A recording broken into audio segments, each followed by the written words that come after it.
And these have to do with, again, kind of considering your rebid and some problem hands that you may run into. And again, these are hands that, that this one in particular doesn't necessarily have a right or an ideal answer. This one is on page 185. So opener here, you have a pretty nice hand, this 17 count, and you're 5-4 in the majors. So the standard opening is going to be a spade, right? And partner bids a no trump. And we play forcing no trump, but frankly, whether the no trump is forcing or not, you still have the same problem to deal with. And Woolsey talks about the problems. There are a few different bids. There are 3 bids that you could consider with this hand, I think, that are all reasonable rebids, but they're also all flawed. So what might you do with this hand? All right. We might come back 2 hearts because you are 5-4 in the majors. We're going to say, that's a little bit of an underbid, right? I mean, this is an awfully good hand to come back and only bid 2 hearts. It's a pretty prime 17. So 18. So why wouldn't you open one no? well, we wouldn't want to open one no with 5-4 in the majors. You have 2 double. Partners. No, it's not so much the 2 doubletons doubletons. are okay. I don't have a problem with one no with 2 doubletons, but if I'm 2 doubletons and I'm 5-4, then I would want my 5-4 to be in the minors, not in the majors. Oh. There's just I don't think you are ever gonna, you're gonna have a very hard time recovering from that. Partner's never gonna play you for being 5-4 in the majors if you open a no trump. Plus, if this is a good 17 count, it might be too good for one no anyhow, right? Based on what we talked about a little earlier, good 17s should probably be upgraded and open to suit. So 2 hearts is okay. It's good on shape, and as long as partner takes another call, we'll probably recover.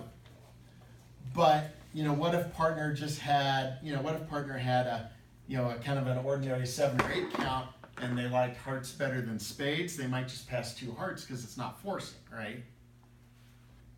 So that's the problem you could run into, and you might miss a game if you bid 2 hearts here. Now, conceivably, you could bid 2 no. That would be right on values, right? Because 2 no here usually shows good 17, 18, maybe 19. Although with 19, you might, good 19, you'd probably do something different. So 2 no is right on values, but now you might lose the hearts, right? If you raise to 2 no and show your values, partner's probably either going to pass or bid 3 no. And so then you have to worry about missing a 4-4 heart fit, right? I mean, partners responded a no trump, could very easily have 4 hearts over there. But if you bid 2 no, partner's not going to introduce, something like king 4th of hearts. I mean, that would be silly. Why would partner do that? That would show a 5 or 6 card heart suit if partner were to do that. So you might end up playing 3 no when 4 hearts is the better spot. So that's a flawed rebid too. Now, you could bid 3 hearts. That's a game forcing jump shift, right?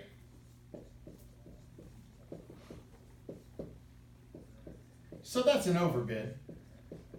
Not a terrible one.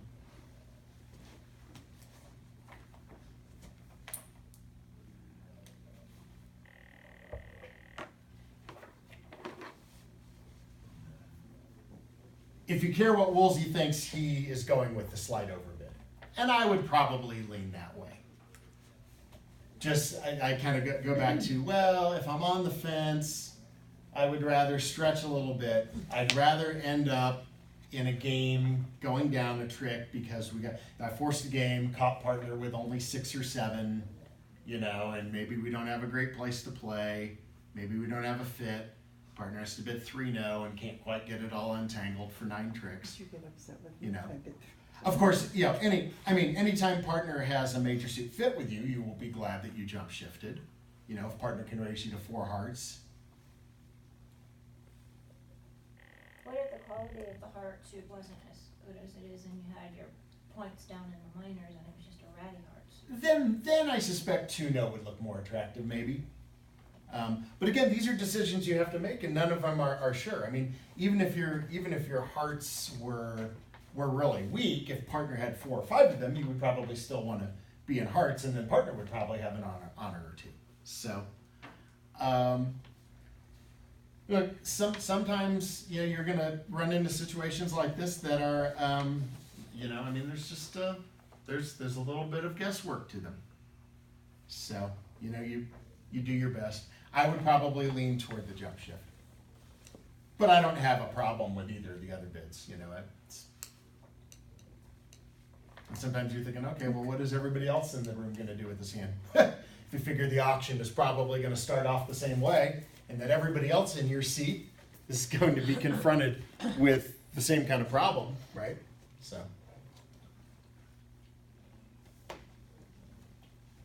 You could end up in a 3-4 heart suit.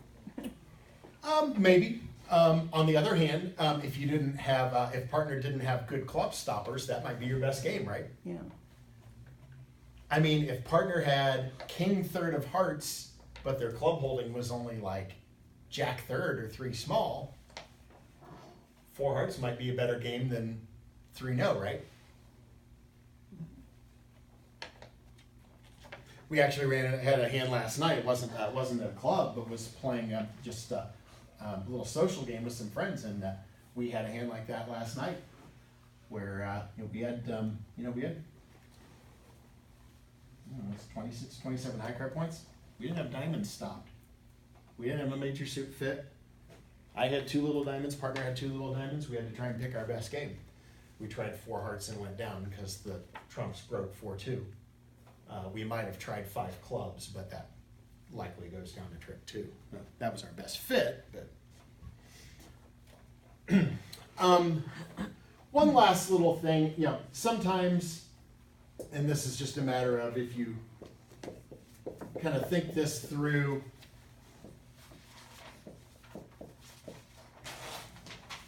and inferences that you can draw from partners bidding.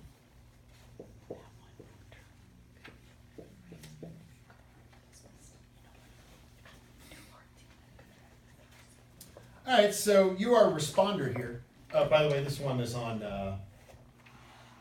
193. So partner opens a spade, which is not exactly what you wanted to hear with a spade void, but you still have a pretty good hand. So you should still be forcing the game in spite of the misfit, because you do have 14 points, right? So you start with 2 clubs. And your partner comes back 2-no. So what does opener probably have? Balance minimum, right? That's what 2-no almost always is. Your partner probably has 12 to 14 balanced. At least they didn't bid more spades, right? Further highlighting the misfit. So when partner comes back with 2-no, what hand do they have most of the time? Probably 5-3-3-2 shape, right? So the question is, where do you go next? I mean, you could bid another suit, right? I mean, you could bid 3 diamonds, you could bid 3 hearts. What are those bids going to accomplish? Probably not much, right? And so, you know, again, these are non-barking dogs here, right? Opener doesn't have 6 spades. Does opener have 4 hearts? No, they would choose 2 hearts rather than 2-no in a 2-over-1, right? If partner was 5-4 in the majors here, well, Why not show 4 hearts? So it's not gonna do you any good, you don't have an 8-card heart fit. So it's probably not gonna do you much good to introduce the hearts. Does opener have 4 diamonds, even? Probably not, right? I mean, on our 2/1s, we want to bid our pattern, right? So if opener had 5 spades and 4 diamonds, or 5 spades and 5 diamonds, something like that, we would hear 2 diamond rebid. So, it looks like we don't have about the only place we could possibly have an 8-card fit would be clubs.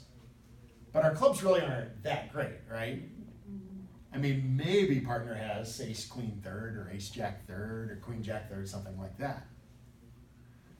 So maybe we have a club fit, but are you really that excited about trying to take 11 tricks, even if there is a club fit? And there may not be a club fit, right? Partner may have a doubleton club. It could be exactly 5-3-3-2, 3 hearts and 3 diamonds and 2 clubs, where we truly have no 8-card fit anywhere. Well, what do you do? So, Woolsey says, just go ahead and bid 3 now. Because even if you don't like your void, it's the best game. And it's not like partner isn't going to get to your hand, right? I mean, partner won't be able to, if partner's spades are good, they won't be able to take a finesse or anything like that, or attack the spades. But if partner's spades are mediocre, that's probably not where they're going to be looking for their tricks anyhow, right? They'll probably be looking for tricks in the other suits. And look, if partner has 3 clubs, or even a doubleton club with an honor or 2, your clubs might set up.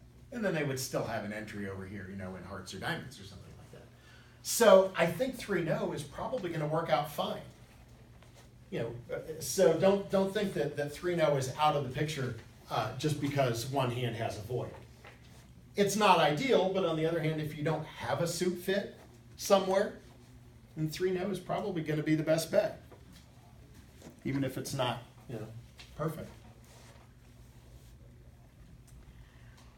I mean, even a singleton spade wouldn't really make the transportation, that much different.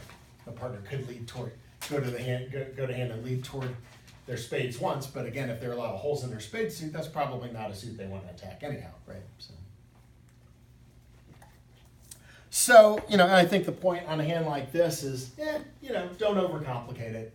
Yeah, because if you do something like bid 3 diamonds or 3 hearts, now if your partner doesn't have a good stopper in the unbid suit, now they may be worried about 3-no, this might seem misleading. And the thing is, you have stuff everywhere. I mean, between your hand and partner's hand, you've got honors all over the place. You don't have a spot in no trump that you're wide open, right? So, and the opponents might help you, right? I mean, remember, when the defenders have the lead, they have to lead something. This is not any more of a picnic for the defenders, to try and figure out the right thing to do than it is for your side to declare the hand. So,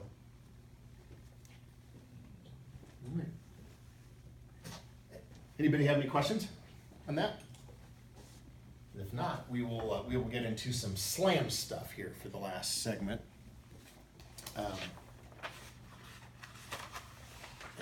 we always like slam stuff. So Woolsey gives an auction, and this, by the way, is on page 203.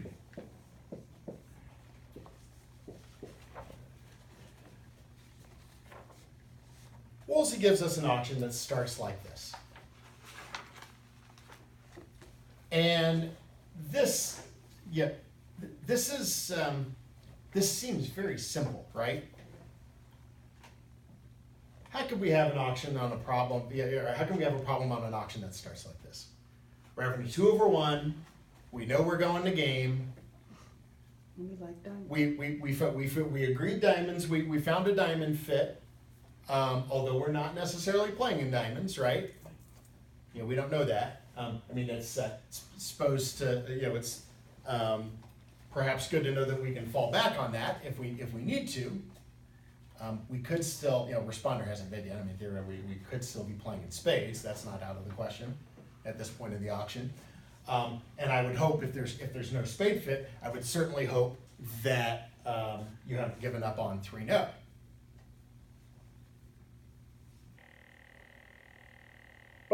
think about this from responder standpoint, and I'm not going to provide a specific hand, but we will look at some specific auctions. So from responder standpoint, responder could be asking, okay, well, is a diamond slam in the picture? Because responder could have a pretty good hand, and now we found a fit, and maybe there's a slam in diamonds. If responder's not interested in slam, responder might be saying, okay, well, should we try to play 3-no? Or should we play 5 diamonds? Well, I mean, that may depend a little bit on their shape and where their cards are. And responder, if there is potentially a slam in the picture, how does responder investigate that without going past 3-no? Well, the answer is it's pretty hard, right? Pretty hard to investigate a slam without going there. So, if it's a hand, if you start a probe for slam and then you realize, don't think it's there, but you're past 3-no, and what if 3-no was the only game that was making? You don't have more than 9 tricks Anywhere else. Well, that could be a problem, right? So this is kind of a deceptively difficult auction. And what ends up being important for both of you is understanding what are the meanings of bids that would come up after this point of the auction. And so let's take a bid like 3 hearts here by responder. And in theory, there are 3 things that 3 hearts could be.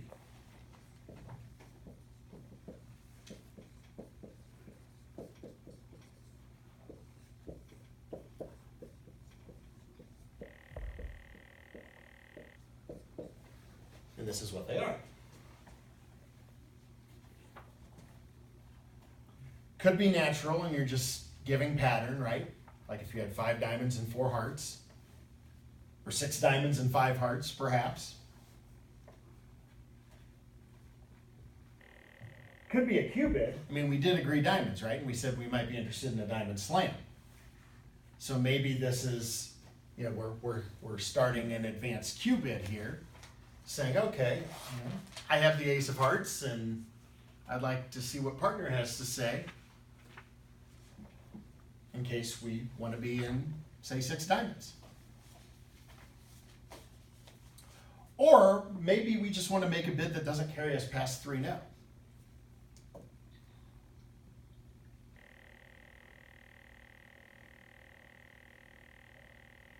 All right, well, which is this? Which of the 3 is this? Or which should it be? Or could it be? When you say probe for 3-no, that still promises your hard stopper, right? It's not asking for Yeah. a hard stopper. Okay. So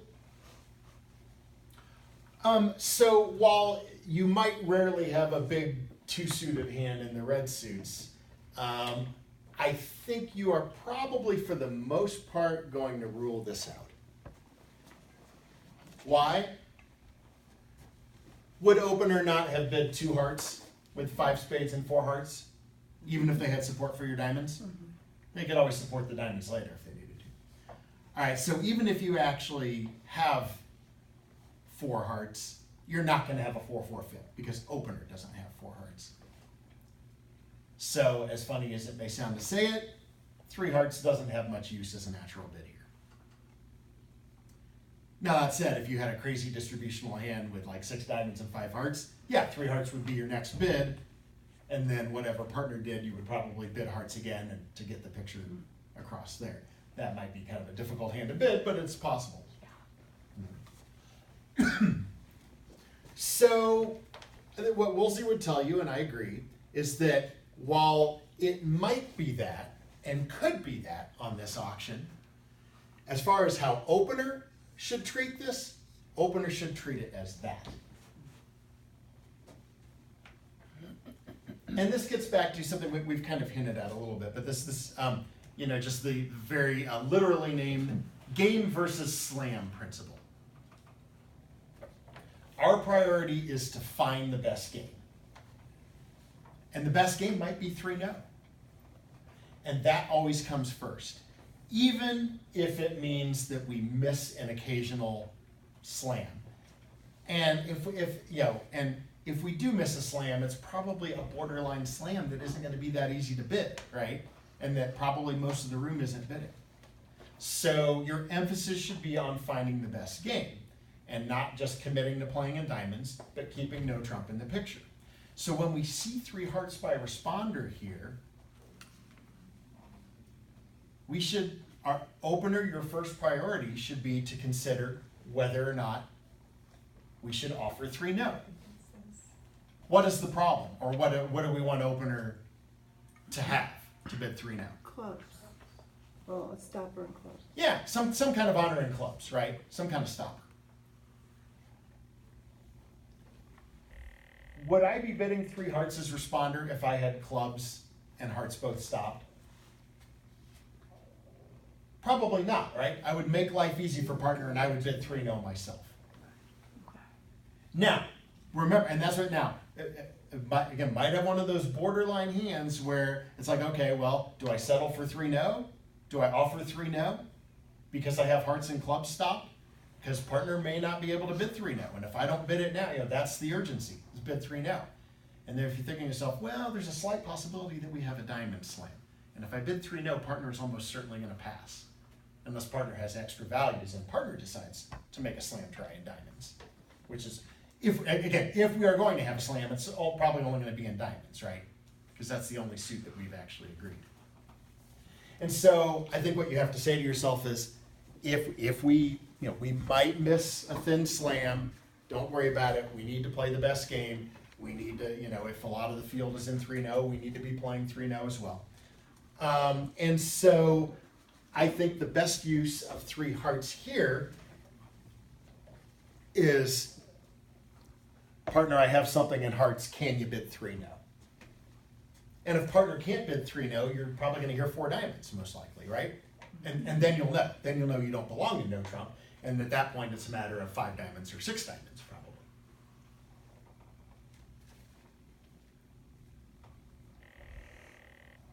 Now, what if responder had a really good hand and you intended this as a Q bid? You can escape, right? You can get away with that.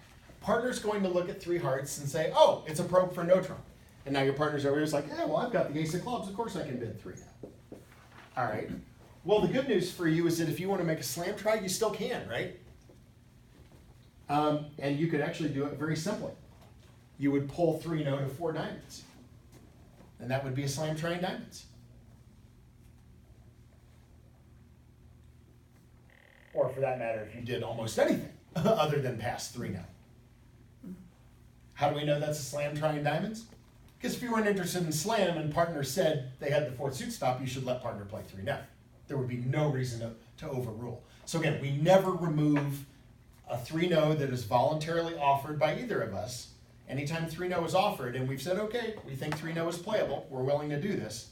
Anytime 3-no is pulled for a minor suit that either we have agreed or even if just one of us has bid it naturally, that's going to be a slam try. Really? Yeah. Yeah, so the slams try can still happen, but what's going to happen most of the time is you're probably just going to stop there, right? If 3-no is playable, you would choose that over 5 diamonds, I hope. But the idea is that even if you intended 3 hearts as a Q bid, you would still get a chance to make your slam try, right? Because partner's not passing 3 hearts, partner's doing something. Now, on the other hand, and this is where, just really it's kind of funny that, which suit you're bidding, and because of the suit hierarchy, can change the meaning of things. What if you were to bid 4 clubs here?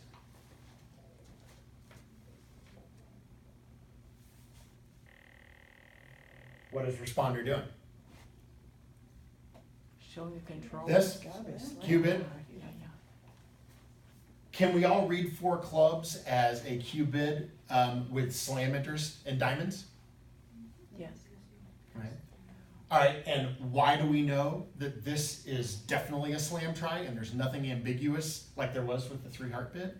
Because you went past 3 no. A, we went past 3 no, for one. And B, we bid an unplayable suit, right? Nobody's bid clubs. No, you know, we don't have clubs. We don't have a club fit. This can't possibly be natural or any kind of offer. The only thing that makes any sense here is it's got to be a slam try in diamonds. That's the suit we agreed. So yeah, going past 3 no. I mean, and again, you know, you should be loath to bypass 3 no if you don't have slam interest. If you only want game and not slam, you know, do everything in your power not to go past 3 no. If 3 no is a place that you might be able to play. Even if you can't bid it yourself, you want to give partner a chance to bid it. And sometimes it seems kind of silly. It's like, well, you know, why if I bid hearts is it not a slam try, but if I bid clubs it is. And it all has to do with, you know, this business of, you know, for the most part, of whether or not we've gone past 3 no.